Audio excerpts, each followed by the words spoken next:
Assalamualaikum warahmatullahi wabarakatuh. Halo teman-teman, saya Farid Darussalam, bisa dipanggil Robi. Saya dengan NIM B02230032. Di sini saya akan membahas topik yang sangat penting, yaitu kontribusi pendidikan agama Islam dalam menyukseskan pendidikan holistik di perguruan tinggi. Topik ini penting karena pendidikan holistik adalah pendekatan pendidikan yang bertujuan mengembangkan semua aspek individu, baik kognitif, afektif, maupun psikomotorik. Dalam konteks ini, PAI memiliki peran yang signifikan.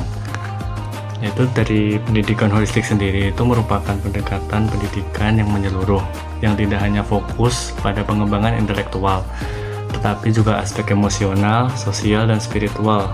Pendekatan ini bertujuan untuk menghasilkan individu yang seimbang dan utuh.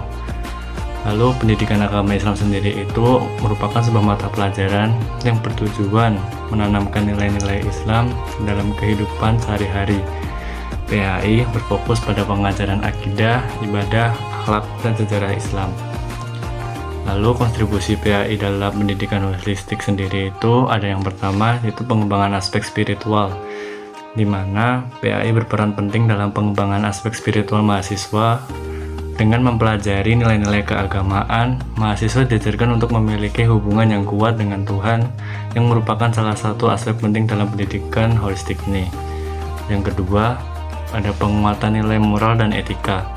PAI juga berkontribusi dalam penguatan nilai moral dan etika. Melalui PAI, mahasiswa diajarkan untuk memiliki akhlak yang baik, jujur, adil, dan bertanggung jawab. Ini membantu dalam membentuk karakter yang positif dan integritas pribadi. Lalu selanjutnya ada pembentukan sikap sosial yang baik. PAI mengajarkan pentingnya berinteraksi dan berbuat baik kepada sesama. Ini membantu dalam pengembangan keterampilan sosial dan empati, yang merupakan bagian penting dari pendidikan holistik ini. Selanjutnya ada pengembangan aspek emosional, di mana melalui pendidikan agama Islam, mahasiswa diajarkan untuk mengendalikan emosi dan menghadapi berbagai tantangan hidup dengan bijaksana. Ini membantu dalam pengembangan keseimbangan emosional yang penting untuk kesejahteraan mental. Lalu yang selanjutnya ada integritas ilmu dan agama. PAI berperan dalam mengintegrasikan ilmu pengetahuan dan agama sehingga mahasiswa dapat melihat ilmu pengetahuan sebagai bagian dari ibadah dan upaya mendekatkan diri kepada Tuhan. Dalam rangka menyukseskan pendidikan holistik di perguruan tinggi, PAI memiliki peran yang sangat penting dengan mengajarkan nilai-nilai spiritual, moral, sosial, dan emosional. PAI membantu dalam membentuk individu yang seimbang dan utuh. Maka dari itu, mari kita terus mendukung dan mengembangkan pendidikan agama Islam di perguruan tinggi agar dapat menghasilkan generasi yang tidak hanya cerdas secara intelektual, tetapi juga memiliki karakter yang baik dan seimbang secara emosional dan spiritual. Baik, dalam rangka menyukseskan pendidikan holistik di perguruan tinggi, PAI memiliki peran yang sangat penting dengan mengajarkan nilai spiritual, moral, sosial, dan emosional. PAI membantu dalam membentuk individu yang seimbang dan utuh, namun kita juga harus menyadari dan mengatasi sisi negatif yang mungkin timbul agar manfaat PAI dapat dirasakan secara maksimal. Di perguruan tinggi terdapat studi kasus atau contoh konkret permasalahan pendidikan agama Islam. Yang pertama ada studi kasus, misal di suatu universitas ada program mentoring yang mengintegrasikan pendidikan agama Islam dalam berbagai kegiatan mahasiswa.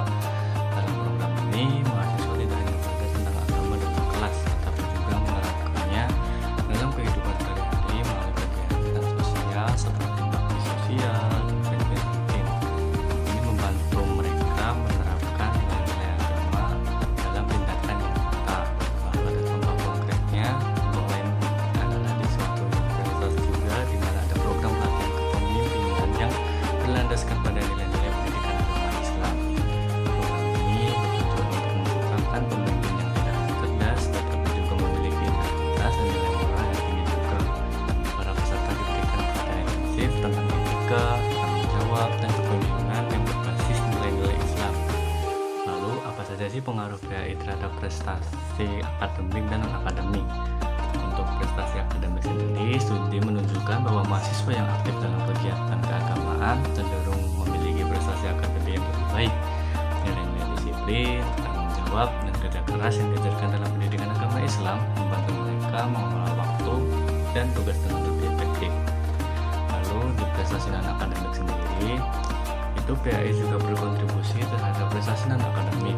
Mahasiswa yang terlibat dalam kegiatan keagamaan seringkali menunjukkan keterampilan sosial yang lebih baik, kepemimpinan yang kuat, dan kemampuan untuk bekerja sama dalam tim.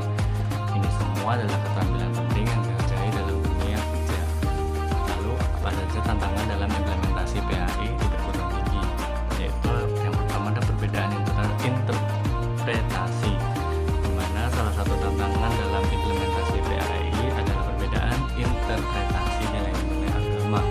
Dalam lingkungan yang beragam, interpretasi yang berbeda dapat menimbulkan konflik dan perdebatan. Oleh karena itu, penting untuk memiliki pendekatan yang inklusif dan toleran. Lalu adanya keterbatasan waktu dan sumber daya. Tantangan lain adalah keterbatasan waktu dan sumber daya. Banyak perguruan tinggi yang memiliki kurikulum yang padat, sehingga sulit untuk menambahkan atau memperluas materi PAI.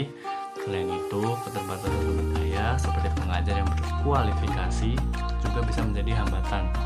Lalu ada adaptasi dengan teknologi. Dalam era digital ini, adaptasi PAI dengan teknologi juga menjadi tantangan.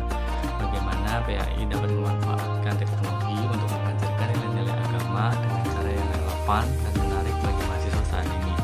Ini adalah pertanyaan yang perlu dijawab oleh para pendidik. Lalu selanjutnya ada rekomendasi untuk meningkatkan implementasi pendidikan agama Islam. Yang pertama ada penggunaan teknologi. Salah satu cara untuk meningkatkan implementasi pendidikan agama Islam adalah dengan memanfaatkan teknologi. Misalnya membuat konten digital seperti video, podcast, atau aplikasi mobile yang dapat diakses oleh mahasiswa kapan saja dan di mana saja. Ini akan membuat pembelajaran PAI lebih menarik dan relevan.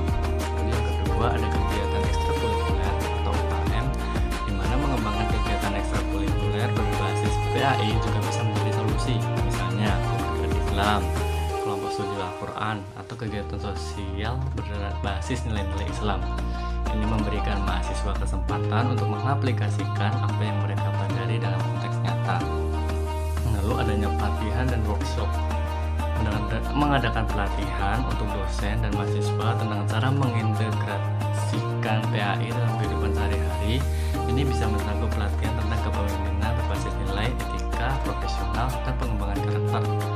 Lalu adanya kolaborasi dengan institusi lain. Kolaborasi dengan institusi lain, baik dalam maupun luar negeri, untuk berbagi praktik terbaik dan inovasi dalam pengajaran PAI. Ini bisa mencakup pertukaran pelajar secara internasional atau proyek pendidikan bersama. Dalam pendidikan agama Islam di perguruan tinggi itu memiliki sisi positif dan sisi negatifnya. Untuk sisi positifnya, yang pertama itu pembentukan karakter yang kuat. Pendidikan agama Islam membantu dalam pembentukan karakter yang kuat dan luhur. Ini penting dalam membangun generasi yang memiliki moral dan etika yang baik. Lalu yang kedua itu ada keseimbangan hidup, di mana dengan mengajarkan nilai-nilai spiritual, pendidikan agama Islam membantu mahasiswa mencapai keseimbangan dalam hidup mereka, baik secara mental maupun emosional. Lalu ada keterampilan sosial, di mana pendidikan agama Islam mengajarkan pentingnya bekerja sama dan berinteraksi dengan orang lain, yang meningkatkan keterampilan sosial mahasiswa. Lalu yang keempat ada pengembangan empati, di mana nilai-nilai yang diajarkan dalam pendidikan agama Islam mendorong pengembangan empati dan kepedulian terhadap sesama, yang penting dalam menciptakan masyarakat yang harmonis. Selain itu, tadi disebutkan ada sisi negatifnya, di mana yang pertama penekanan yang berlebihan, di mana terkadang penekanan yang berlebihan pada aspek keagamaan dapat mengabaikan pengembangan aspek lain seperti sains dan teknologi. Lalu yang kedua ada potensi konflik, di mana dalam lingkungan yang plural, perbedaan interpretasi nilai-nilai agama dapat menimbulkan konflik antar mahasiswa. Lalu yang ketiga itu ada keterbatasan kurikulum, di mana kurikulum pendidikan agama Islam yang kurang fleksibel dapat menghambat kreativitas dan inovasi dalam pembelajaran. Lalu yang terakhir ada kesulitan adaptasi, di mana beberapa mahasiswa mungkin mengalami kesulitan dalam mengadaptasi nilai-nilai agama dengan kehidupan modern yang serba cepat.